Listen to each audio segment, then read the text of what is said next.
All right. Here we go. Yes. Man, we here. We here. Yeah, man. It's one of my favorite parts of the week. I gotta say that, brother, man. Yeah, man. This how to come in with the, the reminisce. Yeah, man. Reminisce Show, man, where we just, talk about the past, present, all connecting it back with the African traditions of Sankofa, man. It's all one movement. How are you doing, though, man? How are you feeling? I'm alive. I'm blessed. Blessed and highly favored. I'm still here. Sharing my light, working through my dark. I'm good. How are you, man? I like that, man. We're working through the light, working through the dark. That's what it is. I mean, understanding like all aspects of ourselves, like the desirable pieces, the undesirable, and constantly working with that. And I'm glad you mentioned that too, because that's the kind of space that I've been in, a lot lately. And I find it to be like really humbling. And I find that like when I have that kind of mindset of like dealing with my own self, it naturally creates like empathy and compassion for others.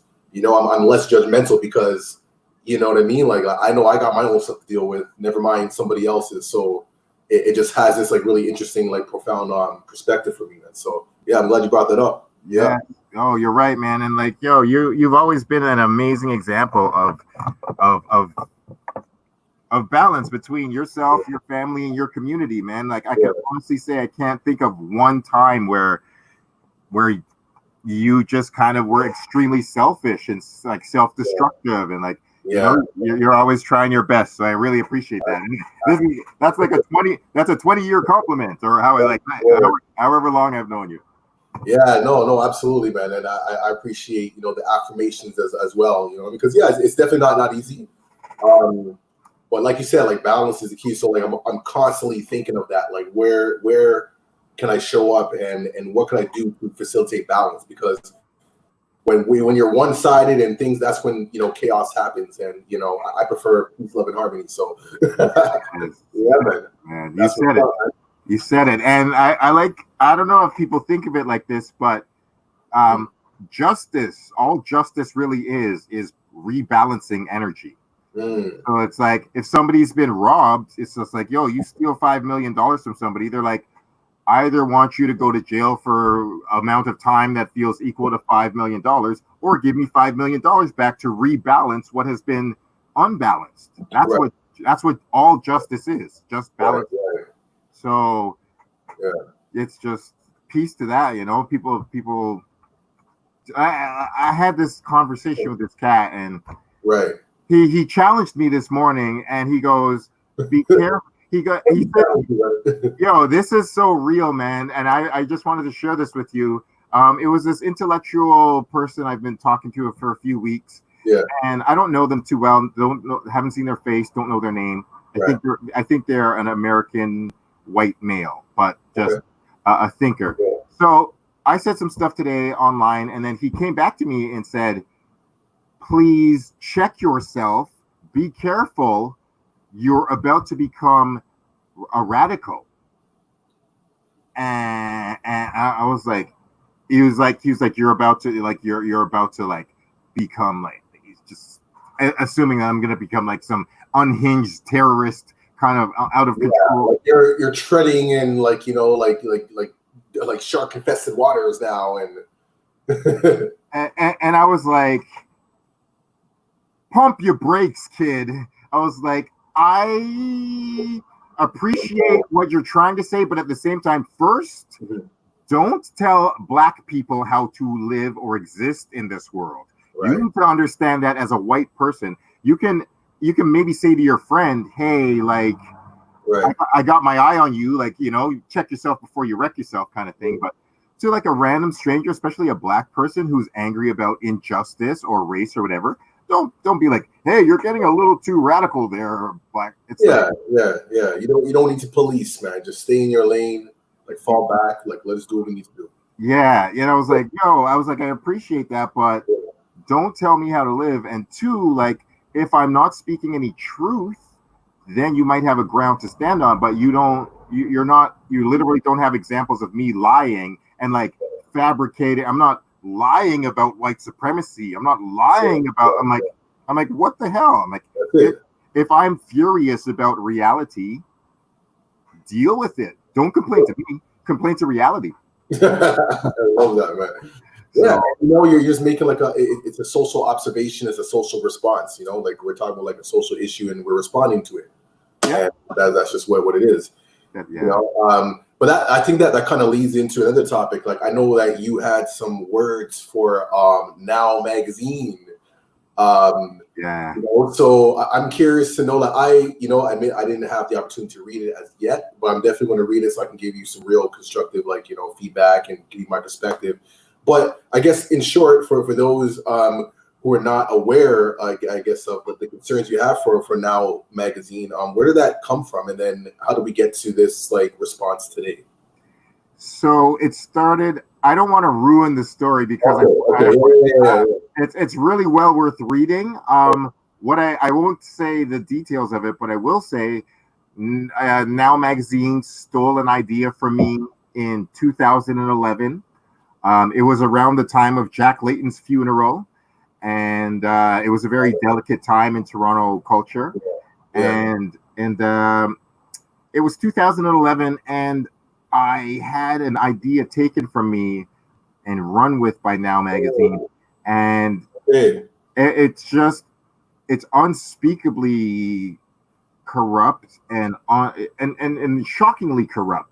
I kept my mouth silent about it up until yesterday for 9 years, and was just like, I thought I was going to put it in my memoirs, but I did the story. If people want to find it, it's on Medium. So if you just go on Medium and you type in Adam U. Stewart, Jack Layton, or if you just want to Google Medium, Adam U. Stewart, and Jack Layton, the article will come up. Okay. And I can also put that in the link, like, for this video as well.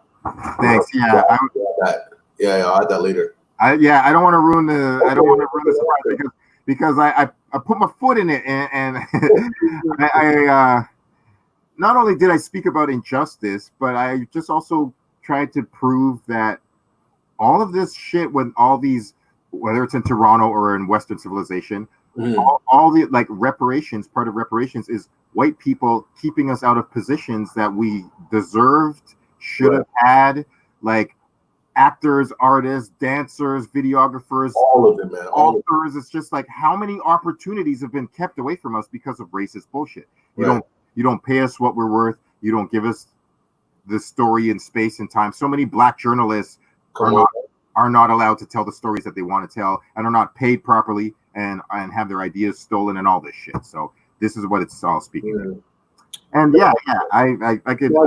And I'm glad you brought that up. That's like something that happens in journalism, but that happens in all different kinds of industries. You know what I mean? Like including the nonprofit world, where we feel that it's an environment where people are helping each other and being communal. You'd be surprised on how like these like glass ceilings and barriers like show up, in the name of that. It's really, and it's something we have to really understand that even in the nonprofit world, it's still a business. Like, and it's strange for me to even say that, what I mean? But that's like the reality of it, So it's interesting how this energy appears, and this is when we speak about systemic, structures and implications. Like this is exactly what it looks like.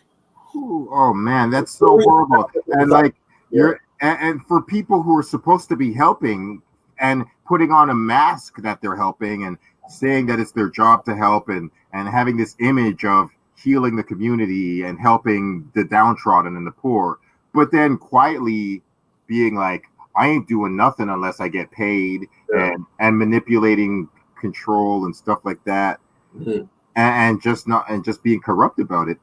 That's almost worse than outright racists and murderers. Right. It's just like, because Now Magazine's pretending they're all multicultural and caring about Black authors and stuff. And I'm like, nah, you didn't. There's barely any Black people when I worked there. All right, man. Well, so we're gonna check out that the article. Make sure we're gonna have that in the link, so we can give you some feedback. With insight what's going on, because it sounds pretty juicy, and I know that it's going to be a well thought out, well written response, that's coming with facts and stuff. So I'm looking forward to checking it out. Receipts. Yeah. This is tax season, yo. I am the accountant. I've brought out my receipts and I've laid them bare for people to see. Evidence is there. I'm not I'm not just accusing now of stealing an idea without blatant evidence and structured fact. But it's not all about them. It's I'd also like to shout out to Now, even for for disrespecting the Drake, because the Drake is also similar and does the same discriminatory bullshit to black people. Yeah. And it's just like CBC does it, CTV does it. There's so many communities and industries. All day, man. Yeah. So the last shout out to Kwame and his sister, Kwame Newman. Yeah, his sister worked at Much Music, and she just put out a huge story on like Refinery 29 about how Much Music screwed her over. And yeah, it's a really dope piece, and it's just a black woman who's like, I worked in the CTV City TV building, and I had so many times where my power and autonomy was taken as a black woman. So Kwame's got his podcast. It's really dope. Symbolic 360 and shout out. Yes, big up. Black media. Love that, man. Yeah, man. Yeah, we definitely got to have him on a conversation as well, man. You know, no doubt. We're slowly getting our list together. You know what I mean? And I know these conversations would be incredible. But you know, to keep the conversation going, shout out who I guess like I don't want to say call it a re-release, but he did a post on Facebook with a new working title for an album that he put out called Love and Other Struggles. But he renamed it Love and Other Entanglements. So I thought that was pretty clever considering the climate of what's going on. I love you, Kabal. You know, really exploring this thing we call love and what it means and how it intertwines and intersects. And sometimes it comes out in ways that you don't really expect, but it is. Definitely. You know? And you are speaking towards the Will and Jada situation. and as imperfect as that mess was, well, not even. I don't mean this. I mean it's messy. I don't mean to judge it. I'm just saying like it. I'm not judging them as messy. I'm saying that the situation is a little messy. Like I have so much love and respect for them for warts and all, like revealing the positive and the negative and doing the relationship work together in public. They're like I do. My personal opinion means nothing, but my personal opinion is Jada is noticeably a little more irresponsible. Well, wait. So when you say that, you gotta like help us understand what you mean. So I will. Okay. Yeah. Yes.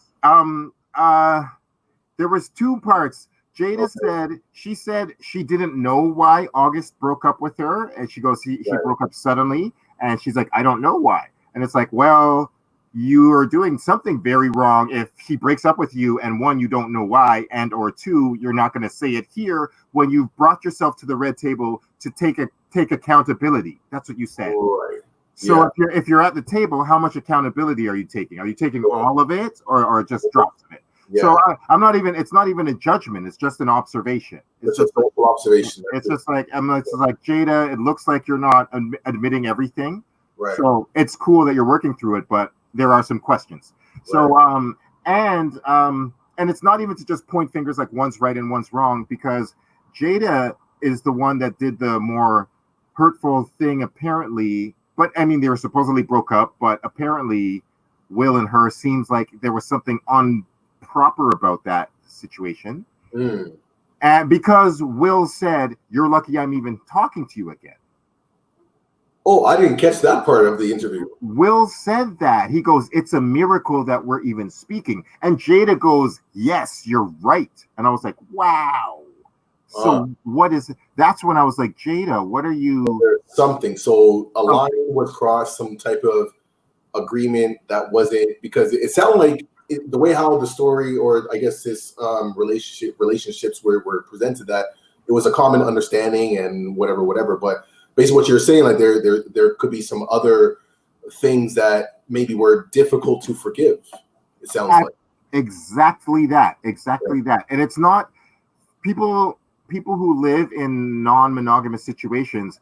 It's not the sex that is often the problem. Right. It's breaking other promises, breaking other boundaries, and just doing other things. So it's just like, I mean, one of the few things is that I think Will didn't quite say it, but Will said it, but he said it in a roundabout way. He goes, August came to us for help because he was going through an addiction problem. So it was like Jada, like he's like, yo, I'm not mad that you're like having sex with another dude, but the dude came around because he was like in a he needed help. He's like in a vulnerable place, and like he needed our help, our assistance. Yeah, exactly. And it's like, this is not the right kind of guy to hook up with. And like, word up, Maria. Exactly that. Like, and it's not. I'm not even judging. I'm just. It seems like there's more details to come out. And as I'm critical of Jada, I will say what I was critical about Will for saying is when he's like, "Yeah, I'm gonna get you back." And it's like, it's not okay. You know what? To be fair, because like I saw bits and clips of it like online. It might not have been the full interview. I saw a bit of like August, but I'm gonna go back and really take it in and just really absorb like the subtle details and to see those points though. But it's really interesting. I guess like case study. In terms of like relations and how to communicate certain needs and perspectives and how could it be done in a healthy manner. Absolutely. Like, what was your first reaction when you saw it, or like? Well, my first reaction, because again, this is my assumption, like the way how like Will and Jade's relationship has been presented has been open, or they have some kind of they're married, but they have this understanding or whatever. That was my perception of it. So it's true. There were all these different things. It wasn't like a total shock that there was somebody else like around or whatever. But I guess like here in August and from the interview, like it seemed like it was like a deep like relationship, like what I mean. Like it seemed like he was really invested in it. Like that's like the impression I got. It wasn't just like we're having a great time. The spiritual connection. It's like he like saw like a future like with this with Jada. Like that's the energy that I was receiving from based on the clips that I've seen. It's true. Like, okay, this is interesting, but yeah, those are some of my first impressions. Yeah, man. And I do got to commend them for doing the work in public, the work that people rarely want to do even in private. People rarely want to show up to the table, warts and all. And big I gotta shout out Maria. I'm with you on that. Like I'm not feeling that like him saying like I'm gonna get you back. Like it's revenge. I mean, as we were talking about justice and balance, that is a thing that is real. But it could be. Who knows? What's balance for? What's a better form of balance for Will? I don't know. What do you think? I mean, based on how they present their relationship, it sounds like he would, they would maybe have a discussion about that. Like I don't feel that he would just do something and be like, aha, now I got you back. It's like, well, this is how we're going to balance it out. Are we cool? We have that understanding. Okay, here we go. You're right. Hopefully.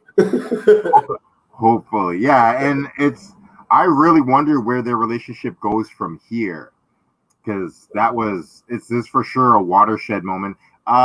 There's a lot of wild memes. Some of them are way out of pocket, way out of pocket. But I gotta shout out the meme that somebody wrote where they go, now this is a story all about how my wife got turned upside down. Oh no! I know. Oh, my wife got entanglement.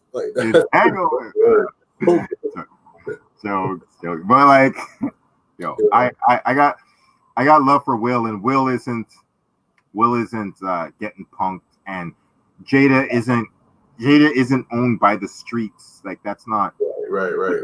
This is what mature open relationships are about, and people who are in possessive monogamous relationships, they're like, oh my god, you had sex with another person, you got to be some big wild hoe. Like but even to have like a calming conversation face to face like that, like you're saying, like the communication, and for them to even have that is, I think, the most beautiful aspects of it, to really show that yeah, relationships aren't perfect, but there's a power in being authentic, and just being real, and to do that out of love, where you don't feel judged and you don't feel, because that's what prevents people from being self-expressed. You know what I mean? Like where you feel you're going to be judged, and you, especially in the context of relationships. So the fact that they can just sit down and work through it, because the conversation in itself looked very uncomfortable, but that's besides the point. The fact is that they're showing up for each other, creating that space, and they may not come up with all the answers in that one talk. It may take 10 other talks for them to come up with something. Yeah. Maybe the next private conversation they have, Will's like, yeah, you know what? I said I'm gonna get you back. Like I don't feel that way anymore. I just said that in the moment because I was, triggered, but to have those conversations, so that's big that they have that. You're so right, man, and I like how you said it. Like it is uncomfortable to show up in a moment of truth, but if you go through the moment of truth, you grow through the moment. Yes. And like especially if you go through it together with somebody, and don't try to avoid it or duck it or just like cover it up and hide it. Which is why one thing I always, every time I talk about this, I super salute Will and Jada for, even though they were in a like open relationship and they could talk about being with other people, that was allowed. Yeah. This still was like a problematic issue in the relationship. And I think they handled it way better than Jay-Z and Beyonce handling that. Now speak to that. I mean, like, what do you mean by that? What do you mean? I really, because Jay-Z and Beyonce, there was no red table talk. There was no. Beyonce made an album called Lemonade, and it was just called like, "Hey, when life gives you lemons, you make lemonade." That was the metaphor. And I was like, "Yo, this is your cheating album. Jay-Z cheated on you." And I don't know if you saw it, but one of the memes was somebody put Will Smith's face on Beyonce, and when Beyonce was going through smashing with the baseball bat, and somebody put Will's face on. I was like, oh. So, but I was like, yo, I got it one more time. I got to make up Maria. The world needs to deal with the fact that monogamy is not the only way to have powerful and loving relationships. That is the super truth. Mad facts. I am the embodiment of that. That's so true. And I mean, the last thing I'll say is I respect Will and Jada for saying, hey, we're gonna stick together for life on this. Like Bad Marriage for Life was a shitty joke, but it was a good sentiment. But like, Jay-Z and Beyonce didn't talk publicly. They didn't let us in the conversation. The only thing we saw was Solange beat up Jay-Z in an elevator. Well, you know what? To add to that, like I feel like they kind of had conversations in a way. Like there's been like little documentaries or little like interviews and little splashes, but not in this format. So they kind of did it, I guess, in their own way. But I agree, and again, this goes back to the level of like self-expression. You know what I mean? Like your level of comfort and whatnot. For Beyonce, like her way of handling was making an album. It's like I feel this rage, have all this energy that needs to tap into something creative. Let's just put it in an album, And I know that Jay-Z kind of did the same thing too. And then, but yes, either way, like these are great conversations and important conversations to have. And I'm just happy to see it, and I think that should be like the main takeaway for this. Like, when I look at, and not to spend too much time on this, but just like Will and Jada, like they're not going anywhere. Like these are people who love each other. They're going to be in each other's lives. Like, so, and this is what it looks like. You know what I mean? Like when you show up for each other, no matter what the situation is, you know what I mean? So, yeah. You're so right. I want to see what happens next in their relationship. I had this weird thought, like, wouldn't it be ill if they took this and like made a movie out of it, like a Mr. and Mrs. Smith, like Brad Pitt and Angelina Jolie, like Will and Jada could just do an ill movie off all this energy, and people would be like, "Yo, wow!" And no, that's a way to like really, and then to continue the conversation and just to really to capitalize with integrity. Yes, exactly. Yo, one last point. The last thing I was going to say. Somebody goes. I can't believe Jada's going to exploit this situation and use her own show to promote herself with this situation and her show.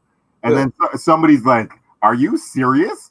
Nobody ever says that about the Kardashians using their family drama to capitalize on there." And I was like, Mad facts, Bill.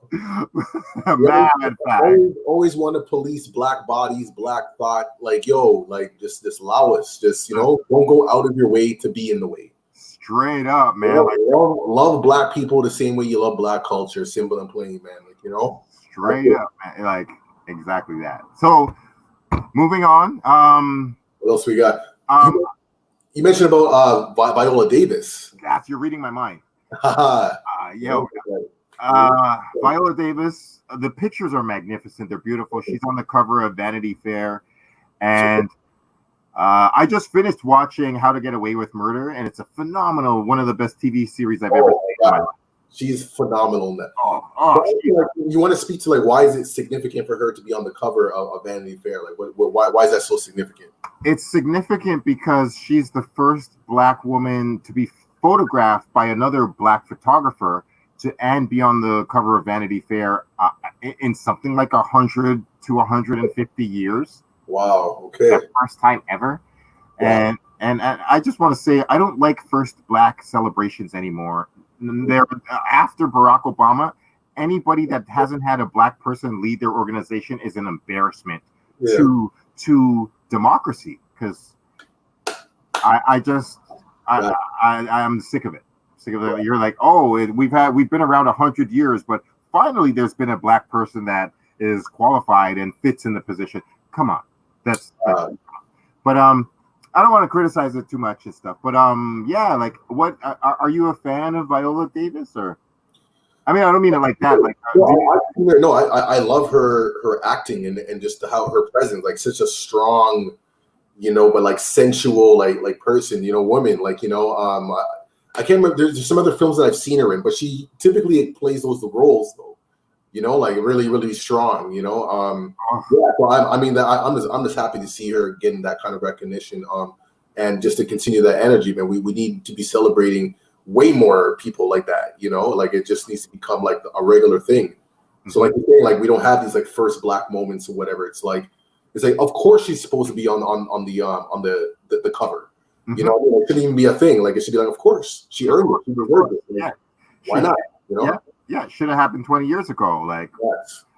I saw something that just happened like 2 hours ago, and I'd love to get your thoughts on it. What's up? So Nick Cannon just went and did an interview on the Professor Griff show, and Professor Griff, Professor Griff of Public Enemy. So Nick Cannon just came out, and he just came out and just very widely said a statement pretty much like white people are incapable of love and white people are lesser than us, and white people can't love the same because they don't have melanin or stuff. So he just had a blanket statements for a lot of white people. And then he tied some of it into some of the violence and problems of America today. So people are calling him a racist and a black supremacist, and I was just like, what do you think when you hear terms like that and stuff like that? I mean, like it becomes challenging, because like making blanket statements like that, become difficult to understand and process. Like when we were talking about melanin, like that's a larger conversation. When we talk about like recessive genes and things of that nature. To make blanket statements, you're gonna have to like really break that down for people so that they can understand, because even if you have like points that may be valid, all they're hearing is the ignorance, and it just literally just sounds like the reverse from oppression, of like what we've received from like the ideology of white supremacy and whatnot. So we're kind of like attacking using their same approaches. You know what I mean? Like exactly. I think there is a way to speak from truth. And conviction and understanding, but not from a place of like, of like destruction, because, as like we're moving away from that kind of energy, right? Yes. So I really feel that there is a way to, because I'm just saying like maybe there is some truth to what he's saying, but like there's a way to like, really unpack that so that it's understood, like based on truth and science and facts and things of that nature.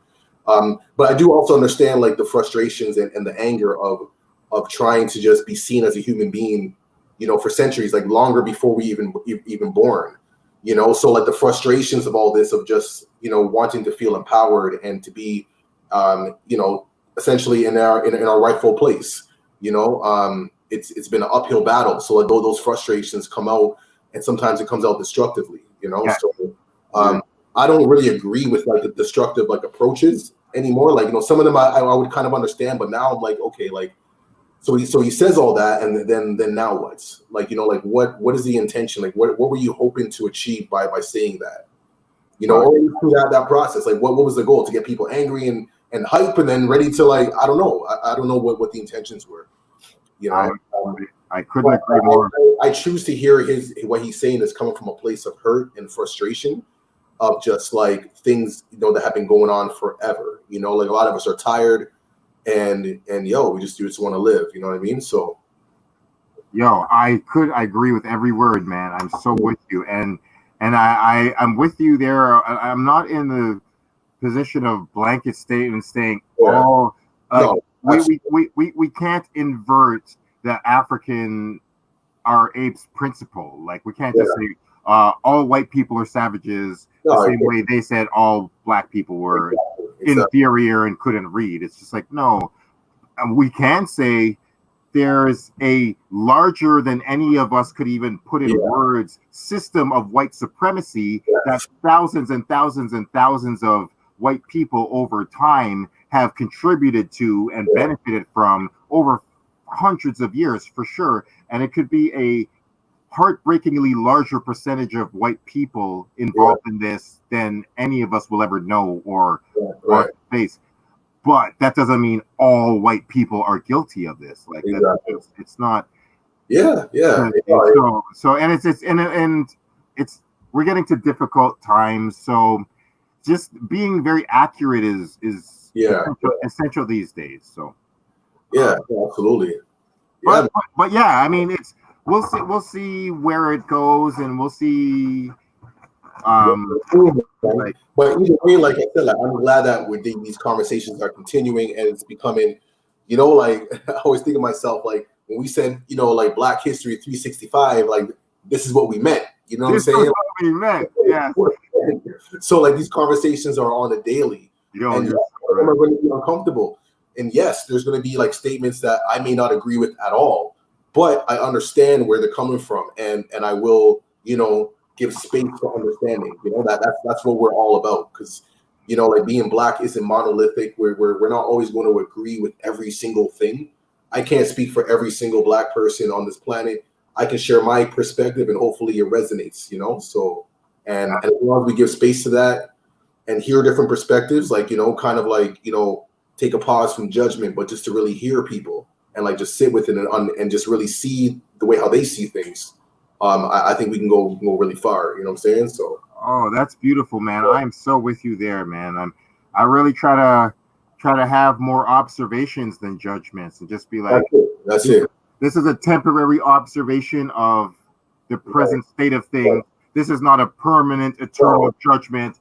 Cast away, close the door. So yeah, man, and that's the thing. Not everybody has to agree. Like Huey Newton and like all the Panthers didn't agree with each other all the time, but they were like, hey, we all know we want to protect each other, but like I know Eldridge Cleaver didn't always agree with Huey Newton and Bobby Seale, and like they broke at some point, but they're all like, hey, at the end of the day, we all love Black people, so we all know that we agree on that, so we're not really gonna lose sight of that.